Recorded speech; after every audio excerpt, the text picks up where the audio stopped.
Lideramos el camino de la opinión pública y buscamos que la cultura del debate alcance consensos y soluciones a los problemas de nuestro país.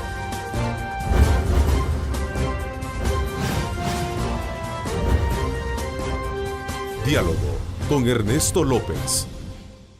Antes de comenzar a hablar del tema del salario mínimo, comentar algunos acontecimientos que están gravitando el quehacer de la actividad política en nuestro país y que tienen que ver precisamente con ese análisis de cierre del presente año.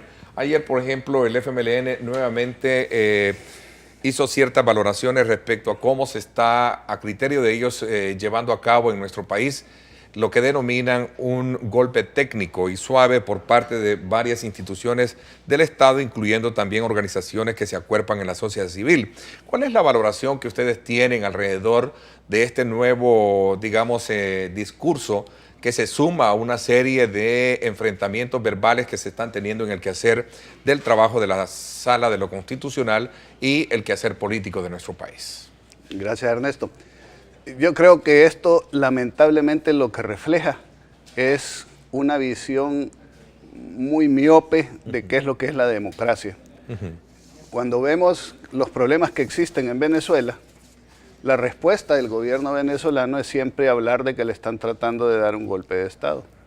Esa misma receta, ese mismo plan de vuelo, esa misma forma de hacer las cosas que hacen en Venezuela es la que se sigue aquí, habiendo declarado nuestro presidente al inicio de su mandato que Venezuela era la guía que le iba a dar la ruta o el rumbo que seguir, lamentablemente. Pero ellos, en vez de corregirlo, lo que hacen es sencillamente atacar, difamar, perseguir, insultar a cualquiera que opine diferente a ellos. Y así vemos que los responsables de toda esta crisis que estamos viviendo después de casi 8 años de gobierno del Frente, siempre son otros, nunca son ellos.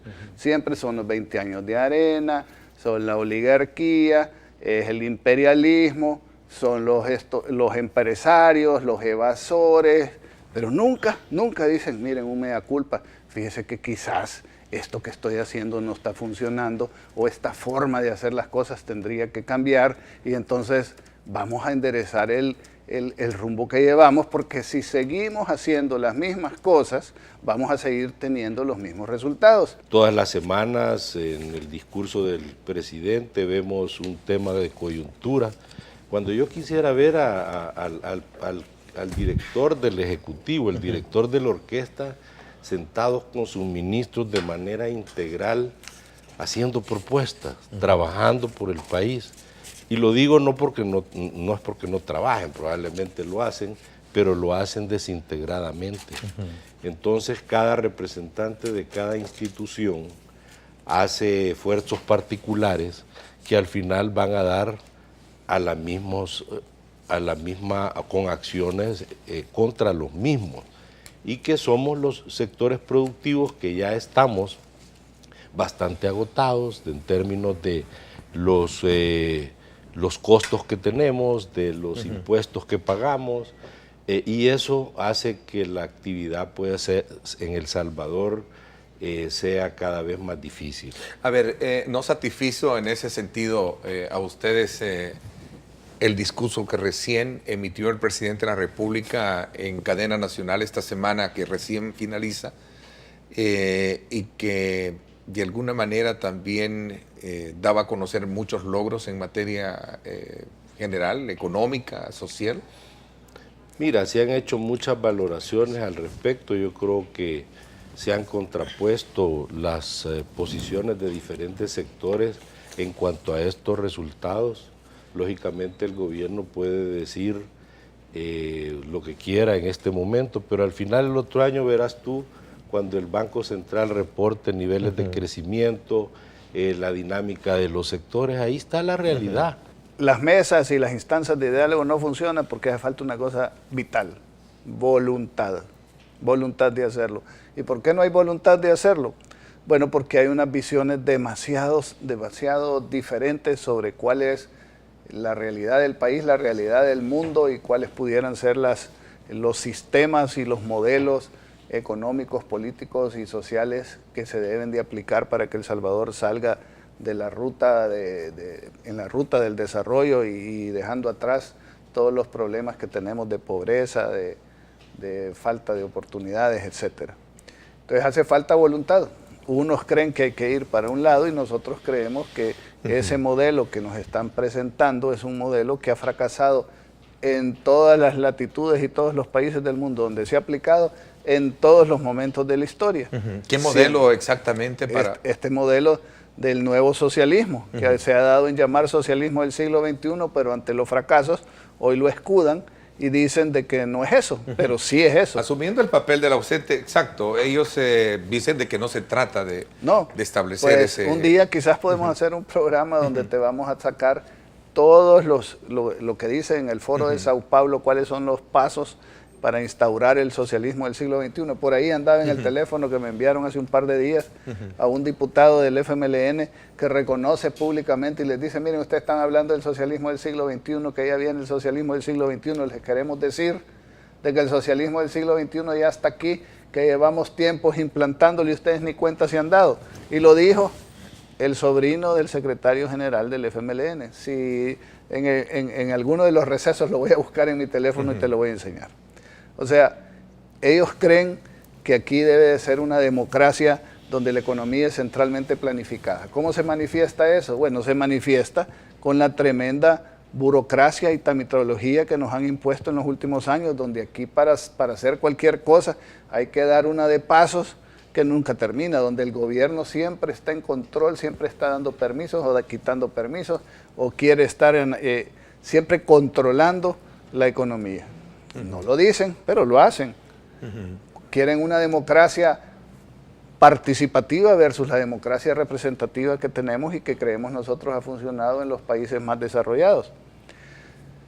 Ellos quisieran que todas las instituciones democráticas del Estado estuvieran a servicio de ellos. Por eso es que no les gusta que la sala sea independiente, por eso no les gusta que haya una Corte de Cuentas independiente y siempre quieren meter sus cuotas de poder a su gente para que controle las instituciones, porque quieren tenerlas controladas al servicio de un proyecto político y no al servicio de la gente. Una nueva polémica muy fuerte, por cierto, se ha generado con relación a esta conformación del nuevo Consejo del Salario Mínimo, porque a criterio de ustedes lo que se ha hecho es incorporar sindicatos que son afines al gobierno y por consecuencia tener toda la venia y todo el resultado de una negociación a favor de lo que podría ser.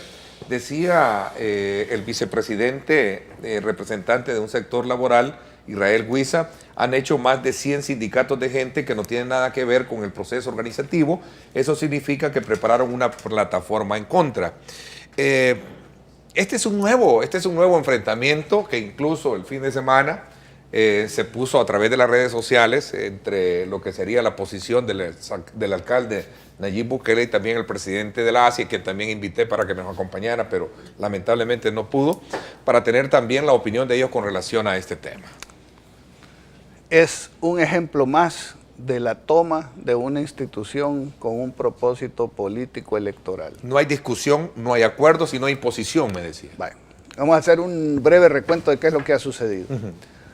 Es una instancia tripartita donde tienen que estar los trabajadores del sector privado, porque es el salario mínimo del sector privado, tienen que estar los representantes de los empleadores del sector privado y está el gobierno como mediador, como facilitador para que se lleguen a acuerdos.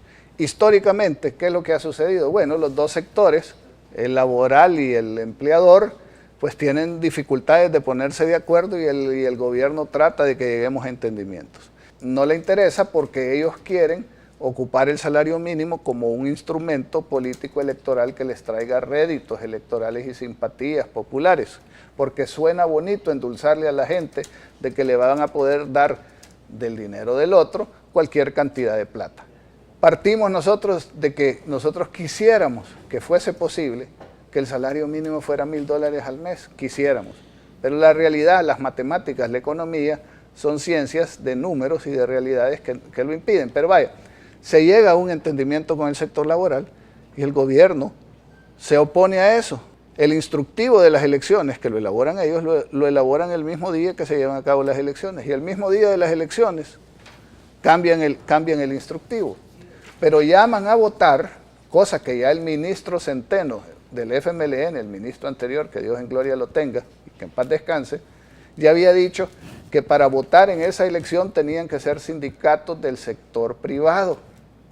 Pero esta ministra, la señora ministra, hace caso omiso de eso y llama a la votación a sindicatos cercanos a ella. Y entonces marginan a los verdaderos representantes de los trabajadores del sector privado y nombra ahí a personas que sean 100% cercanas a ellos, violando todo el procedimiento, violando derechos constitucionales, violando tratados de la OIT donde está siendo denunciada, donde El Salvador es uno de los 24 países más violadores de los derechos laborales, no lo digo yo, lo dice la OIT, donde tenemos una visita de inspección de la OIT, así como antes teníamos de los violadores de los derechos humanos, ahora vamos a tener visitas de violadores de los derechos laborales. Bueno, y entonces, ¿a quiénes eligen? Eligen al señor Luis Wilfredo Berríos Alvarenga, coordinador general del Frente Sindical Salvadoreño. Busquen, estimados, qué dice en la página del sitio web del Frente Sindical Salvadoreño. Nuevamente, aquí están todas las fotos, ahí está, mire, de rojo detrás de la ministra, ahí están todos los eventos del FMLN. ¿Habrá una medida de carácter jurídica para poder de Claro alguna que manera, la hay, y voy a dejar que Tim la comente. Digo porque pero, al final están las instancias legales para poder de alguna manera sí, pero recurrir. solo termino con el currículum de las personas que nombraron. La otra señora, doña Marta Saldaña, es sindicalista de FESAIES y sindicalista del ESTIS. Bueno, la otra señora, Armida Estela Franco, es miembro de la FSS y encabezando la marcha del frente aquí, encabezando marchas. O sea, lo que tenemos ahí no son representantes de los trabajadores del sector privado. Lo que tenemos ahí son activistas políticos que dependen del FMLN y que los han puesto ahí para ir a cumplir órdenes y para ir a crear problemas en vez de buscar entendimientos. A ver, otra instancia más, otra institución más en la que buscan tomárselas para que las instituciones estén al servicio de su proyecto y no estén al servicio de la gente. La versión oficial traza un señalamiento de que lo que quiere el sector privado también es tener trabajadores de complacencia para que el salario mínimo se mantenga abajo de lo que prácticamente hoy en día representa la canasta básica. No, pero es que analicen quiénes son los representantes sindicales. Son representantes sindicales tradicionales, inclusive muchos de ellos en el pasado estaban vinculados y representaban al FMLN. Lo que pasa es que con el tiempo, cuando el FMLN se divide y expulsan a 3 de los 5 partidos, muchos de estos sindicatos se quedan sin padrino en el FMLN. A los gobiernos, cuando quieren imponer una medida, lo hacen por resolver un problema coyuntural y no ven que en el largo plazo sí se afecta a la economía. Nosotros pues hemos planteado que creemos que es un cargo injusto cuando todavía tienes ahí un impuesto que estás cobrando por el tema de la guerra, no sé cómo se llama ese impuesto, que te lo cobran en la gasolina y quieres agregarle un valor adicional. Lideramos el camino de la opinión pública y buscamos que la cultura del debate alcance consensos y soluciones a los problemas de nuestro país.